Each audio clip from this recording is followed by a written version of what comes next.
Hello students, today we will be the read first topic of English grammar, the sentence. The sentence के अंदर हम पढ़ेंगे letters. Letters होते हैं 26 जो कि A से लेकर Z तक होते हैं. लेटर्स के अंदर हम पढ़ेंगे वॉवेल्स, कॉन्सोनेंट. वॉवेल्स का मतलब होता है स्वर. वॉवेल्स होते हैं A, E, I, O, U. ये 5 लेटर्स कहलाते हैं वॉवेल्स. इन 5 लेटर्स को छोड़कर जो बाकी के 21 लेटर्स बचते हैं वो कहलाते हैं कॉन्सोनेंट, व्यंजन. लेटर्स से मिलकर बनता है हमारा वर्ड. फॉर एग्जाम्पल हमें यहाँ लेटर्स दे रखे हैं A, P, P, L, E. जब हम इन लेटर्स को मिलाएंगे तो एक मीनिंगफुल वर्ड बनेगा एप्पल. एक और एग्जाम्पल दे रखा है R, A, T.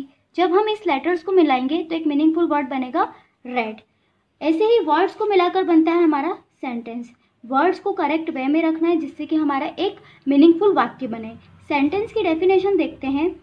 A sentence is a group of words that makes a complete sense. शब्दों के ग्रुप से मिलकर एक मीनिंगफुल सेंटेंस बनता है जिसका कंप्लीट सेंस निकले. मतलब शब्दों को ऐसे जमाना कि सेंटेंस का प्रॉपर मीनिंग बाहर निकल के आए. लेट अस सी, हम देखते हैं कैसे. हम देखते हैं इसमें फर्स्ट पॉइंट दे रखा है a boy good is Sachin. ये जो सेंटेंस है ये प्रॉपर तरीके से करेक्ट नहीं है, इसका कोई मीनिंग नहीं निकल रहा है, ये मीनिंगलेस है.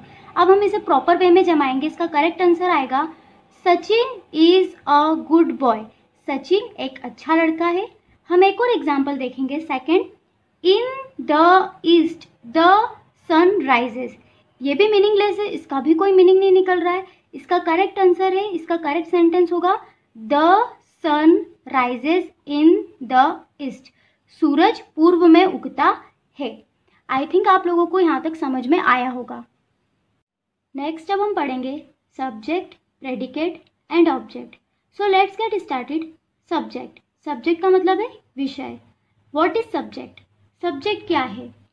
जिसके बारे में बात की जा रही है या हम जिसके बारे में बात करते हैं वह कहलाता है सब्जेक्ट. सो बेसिकली सेंटेंस दो चीज़ों के कॉम्बिनेशन से बनता है. एक तो सब्जेक्ट, दूसरा प्रेडिकेट. सेंटेंस के अंदर सब्जेक्ट के अलावा जो बचा हुआ भाग होता है वह कहलाता है प्रेडिकेट. प्रेडिकेट के अंदर हम पढ़ेंगे predicate shows some details about the object.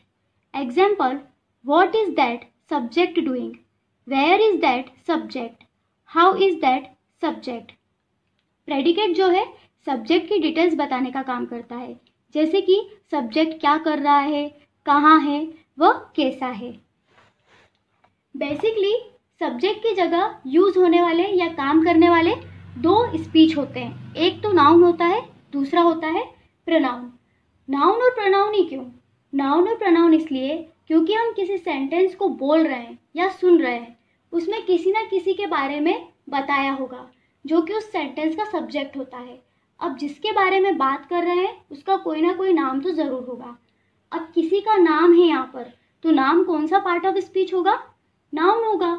Noun की जगह हम प्रोनाउन का यूज़ भी कर सकते हैं. फॉर एग्जाम्पल हमें एग्जाम्पल दिए हुए हैं. फर्स्ट एग्जाम्पल हम देखते हैं.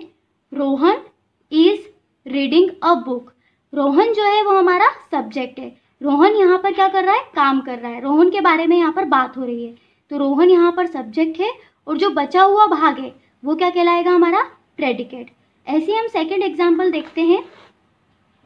He is reading a book. अब यहाँ पर रोहन जो था वो नाउन था, अब नाउन की जगह हमने प्रोनाउन का यूज़ किया है. He is reading a book. वह बुक पढ़ रहा है. तो यहाँ पर ही जो है, जो काम कर रहा है वो कौन है? ही. वो क्या कहलाएगा? हमारा सब्जेक्ट. और बचा हुआ जो भाग है वो कहलाएगा हमारा प्रेडिकेट. थर्ड एग्जाम्पल है कैट वॉज ड्रिंकिंग मिल्क. अब यहाँ पर जिसके बारे में बात हो रही है वो कौन है? कैट. तो कैट हमारी सब्जेक्ट हुई और बाकी का जो बचा हुआ भाग है वो कहलाएगा हमारा प्रेडिकेट. ऑब्जेक्ट. सेंटेंस के अंदर ऑब्जेक्ट का यूज़ कहाँ पर होगा अब हम वो देखते हैं. प्रेडिकेट का छोटा हिस्सा होता है ऑब्जेक्ट. तो अब हम पुराने एग्जाम्पल को देखते हुए देखते हैं कि ऑब्जेक्ट कहाँ पर होता है. तो एग्जाम्पल है, फर्स्ट वाला एग्जाम्पल है Rohan is reading a book. Rohan जो है वो एक सब्जेक्ट है. तो रोहन यहाँ पर एक एक्शन कर रहा है और वो एक्शन किस पर कर रहा है? बुक के ऊपर.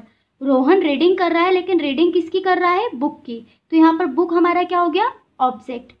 ऐसे ही हम सेकंड एग्जाम्पल देखते हैं, स्टूडेंट्स आर प्लेइंग क्रिकेट।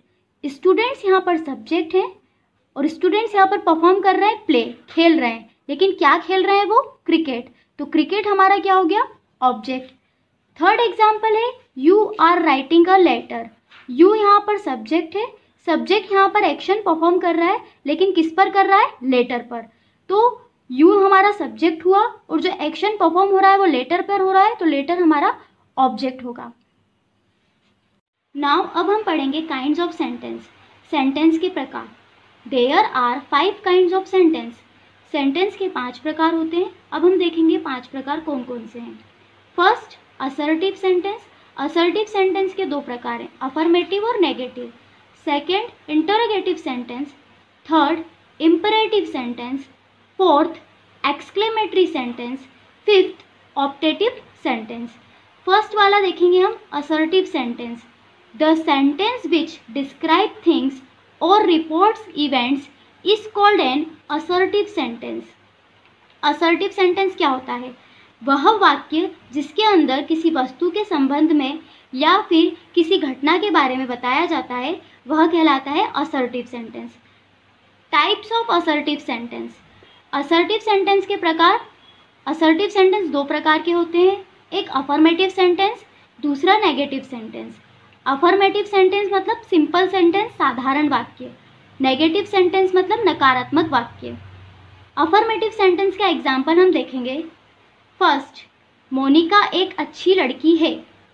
तो ये हमारा सिंपल सेंटेंस है, हम इसको इंग्लिश में ट्रांसलेट करेंगे, Monica is a good girl. अब हम नेगेटिव सेंटेंस का एग्जाम्पल देखेंगे। इसी एग्जाम्पल को हम नेगेटिव में चेंज करेंगे, सेकंड वाला, मोनिका एक अच्छी लड़की नहीं है। तो हम इसे इंग्लिश में ट्रांसलेट करेंगे, Monica is not a good girl. Second, interrogative sentence, प्रश्नवाचक वाक्य। A sentence that ask a question is called an interrogative sentence. वह वाक्य जिसमें प्रश्न पूछा जाता है वह कहलाता है इंटरोगेटिव सेंटेंस, मतलब प्रश्नवाचक वाक्य। एग्जाम्पल हम देखेंगे, फर्स्ट वाला, आप कौन से स्कूल में पढ़ते हैं। ये क्वेश्चन पूछ रहा है, अब इसका हम इंग्लिश में ट्रांसलेट करेंगे, in which school do you read, question mark. Question mark लगाना ज़रूरी होता है इंटरोगेटिव सेंटेंस में। सेकंड वाला, क्या वह कार चला रही थी, क्वेश्चन पूछा है, इसे हम इंग्लिश में ट्रांसलेट करेंगे, was she driving a car, और क्वेश्चन मार्क लगाना है हमें। Third, imperative sentence. Imperative sentence मतलब आज्ञावाचक वाक्य। A sentence which has some command, request, advice और arguments is called an imperative sentence. वह वाक्य जिसमें कुछ कमांड्स दी जाती हैं, रिक्वेस्ट की जाती है या फिर कोई सलाह दी जाती है या आर्ग्यूमेंट की जाती है, वह कहलाते हैं इम्परेटिव सेंटेंस। एग्जाम्पल में हम देखेंगे, फर्स्ट वाला, मुझे एक पेन और एक पेंसिल दो। इसमें रिक्वेस्ट की जा रही है, अब हम इसे इंग्लिश में ट्रांसलेट करेंगे, give me a pen and a pencil. Second example देखेंगे, कृपया जल्दी से दरवाज़ा खोलो। यहाँ पर कमांड दी जा रही है, किसी से दरवाज़ा खोलने को बोल रहे हैं, तो please open the door quickly. Fourth, exclamatory sentence. A sentence that express some sudden feelings is called an exclamatory sentence. वह वाक्य जिसके अंदर हम अपनी एकदम से जो फीलिंग्स आती है उनको एक्सप्रेस करते हैं, वह कहलाते हैं एक्सक्लेमेटरी सेंटेंस। एग्जाम्पल देखते हैं, फर्स्ट वाला, कितनी प्यारी चीज़ है यह। कोई चीज़ अच्छी लग रही है, वो बता रहा है, तो इसे हम इंग्लिश में ट्रांसलेट करेंगे, what a lovely thing it is, और इसके साथ ये जो साइन लगा है वह कहलाता है हमारा exclamation mark. Second example, hurray, हम मैच जीत गए। यहाँ पर खुशी जाहिर हो रही है, तो यहाँ पर आएगा hurray, we have won the match, और ये जो मार्क लगा हुआ है हुर्रे के बाद वो क्या है, exclamation mark. Mark of exclamation, ये जो मार्क है ये हमने पिछले सेंटेंसेस में लगाया था, जिसको बोलते हैं एक्सक्लेमेशन मार्क, हिंदी में बोलते हैं विस्मयादि बोधक चिन्ह। Fifth, optative sentence. Optative sentence मतलब इच्छावाचक वाक्य। A sentence which expresses a wish और prayer is called an optative sentence. वह वाक्य जिसमें अपनी इच्छा या फिर प्रार्थना करते हैं उसे बोलते हैं optative sentence.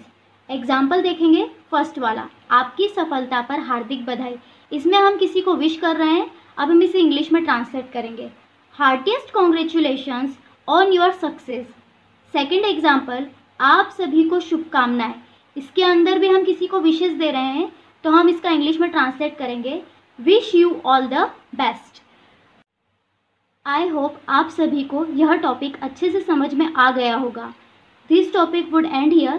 Thank you so much.